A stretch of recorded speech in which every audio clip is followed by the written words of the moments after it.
আমরা আজকে পড়ব নাট্যকার মধুসূদন দত্ত।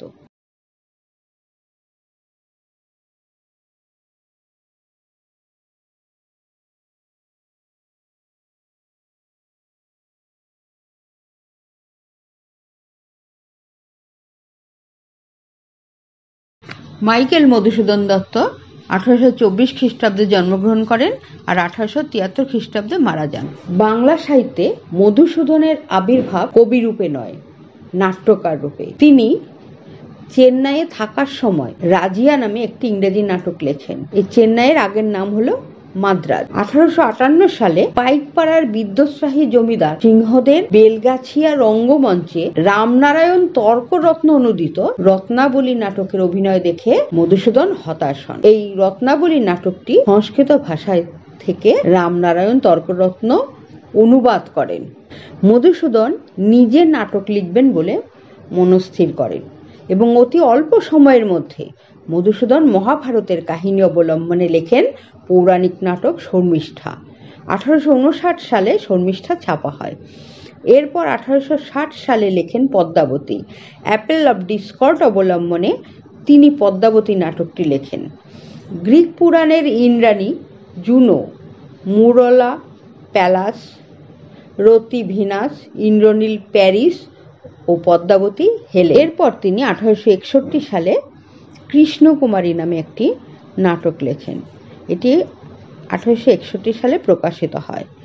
কর্নেল টডের annals and antiquities of Rajasthan থেকে তিনি কাহিনী নিয়ে এই কৃষ্ণকুমারী নাটকটি লেখেন।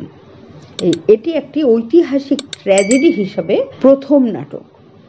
রানা ভীমসিংহের কুমারী কন্যা কৃষ্ণা বা কৃষ্ণকুমারী রাজ্যের কল্যাণের জন্য তার পিতাকে বিপদ থেকে বাঁচাতে আত্মহত্যা করেন। মানসিংহ এবং জয়সিংহ দুজন কৃষ্ণাকে লাভ করতে চায়, মানে কৃষ্ণার পানি গ্রহণ করতে চায়, অর্থাৎ বিয়ে করতে চায়। ভীমসিংহ মহা বিপদে পড়ে, কারণ একজনের হাতে তিনি যদি কন্যা সম্প্রদান করেন আরেকজনা তার রাজ্য আক্রমণ করবে। তাই তিনি চিন্তায় পড়ে যান। একদিকে তার কন্যা স্নেহ আর আরেকদিকে রাজ্য রক্ষা, কোনটি করবেন তিনি বুঝে উঠতে পারছিলেন না। এই বিপদের সময় কৃষ্ণকুমারী আত্মহত্যা করে তার পিতাকে এবং তার রাজ্যকে রক্ষা করেন। এছাড়া মধুসূদন দত্ত দুটি প্রহসন লেখেন। 1860 সালে লেখেন একে কি বলে সভ্যতা। ইংরেজি শিক্ষিত বিপথগামী তরুণ যুবকদের তিনি এই প্রহসনে ব্যঙ্গ করেছেন। আর বুড়ো শালিকের ঘাড়ে রোতে প্রাচীন ব্রাহ্মণ সমাজপতিদের কুচরিত্র ও লাম্পট্যকে তির্যক বাক্যবাণে বিদ্ধ করেছেন। বেলগাছিয়া রঙ্গমঞ্চে এই দুটি নাটক প্রহসনের কোনোটি অভিনীত হয়নি, কারণ কেউ না কেউ অভিনয়ের সময় এসে বাধা দিয়েছে। তবে অন্যান্য জায়গায় অভিনীত হয়েছে এবং ব্যাপক জনপ্রিয়তা পেয়েছে। অসিত কুমার বন্দ্যোপাধ্যায় বলেছেন, মধুসূদনের প্রতিভা মূলত মহাকবি ও গীতিকবির প্রতিভা, তবু নাটকের ক্ষেত্রেও তিনি চমৎকার কৃতিত্বের পরিচয় দিয়েছেন, তা স্বীকার করা উচিত, অস্বীকার করা যায় না। তিনি তাহলে আমরা জানলাম 3 ধরনের নাটক লিখেছেন। 1 নম্বর পৌরাণিক নাটক, 2 নম্বর ঐতিহাসিক নাটক আর 3 নম্বর হলো প্রহসন। পৌরাণিক নাটক হলো দুটি, একটা হলো শর্মিষ্ঠা আর হলো পদ্মাবতী। শর্মিষ্ঠা নাটকটি 1859 খ্রিস্টাব্দে প্রকাশিত হয় আর পদ্মাবতী নাটকটি 1860 খ্রিস্টাব্দে।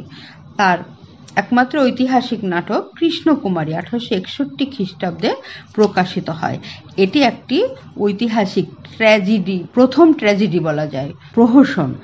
প্রহসন হলো দুটো লিখেছেন, একটি হলো একে কি বলে সভ্যতা আর একটি হলো বুড়ো শালিকের ঘাড়েরও। এই দুটো প্রহসনই 1860 খ্রিস্টাব্দে প্রকাশিত হয়। এরপর আমরা পড়ব দীনবন্ধু মিত্র। দীনবন্ধু মিত্র 1830 খ্রিস্টাব্দে জন্মগ্রহণ করেন এবং 1873 খ্রিস্টাব্দে মারা যান। তার প্রকৃত নাম গন্ধর্ব নারায়ণ মিত্র। বাংলা সাহিত্যের একটি উল্লেখযোগ্য নাটক নীলদর্পণ, এটি তিনি রচনা করেন। নীলদর্পণ প্রথম ব্রিটিশ বিরোধী নাটক। প্রথম নাটক লিখে তিনি খ্যাতি লাভ করেন, যদিও অনেকেই তার নাম জানতেন না, কারণ এটি ছদ্মনামে লেখা হয়। বাঙালি কৃষক ও ভদ্রলোকের প্রতি নীলকর সাহেবদের অমানসিক অত্যাচার এই নাটকে বর্ণিত হয়েছে। মধুসূদন দত্ত এটি অনুবাদ করেন বলে জানা যায়। এতে তার নাম ছিল না, শুধু প্রকাশক হিসেবে লং সাহেবের নাম ছিল। বিচারে লং সাহেবের জরিমানা ও কারাবাস হয়। নীল দর্পণের ইংরেজি অনুবাদের নাম দি প্ল্যান্টিং মিরর। পার্লামেন্টে পাঠানো হয়। নীলকর সাহেবদের বিরুদ্ধে তীব্র আন্দোলন হয়। ইন্ডিগো কমিশন বসে এবং আইন করে অত্যাচারী ইংরেজদের ক্ষমতা সংকুচিত করা হয়। এছাড়া তার অন্যান্য নাটক হল নবীন তপস্বিনী, এটি 1860 খ্রিস্টাব্দে প্রকাশিত হয়। বিয়ে পাগলা বুড়ো 1866।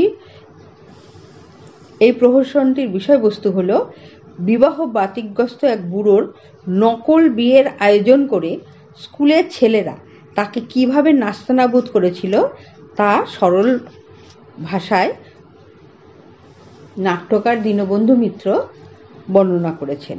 তার লীলাবতী 1867-তে প্রকাশিত হয়। এটি নাগরিক জীবনের নায়ক নায়িকার মিলন সংক্রান্ত জটিল কাহিনী বর্ণনা করা হয়েছে। জামাই বারিক 1872 খ্রিস্টাব্দে প্রকাশিত হয়। এটি ধনী পরিবারের ঘর জামাই পোষার ঘটনাকে হাস্য পরিহাসের মাধ্যমে বর্ণনা করা হয়েছে। কমলে কামিনী, এটি 1873 খ্রিস্টাব্দে প্রকাশিত হয়।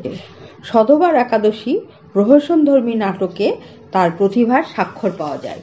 নীল দর্পণের তোরাপ ও আদুরি সধবার একাদশীর নিমে দত্তের চরিত্র তিনি নিপুণ তুলির সাহায্যে বর্ণনা করেছেন।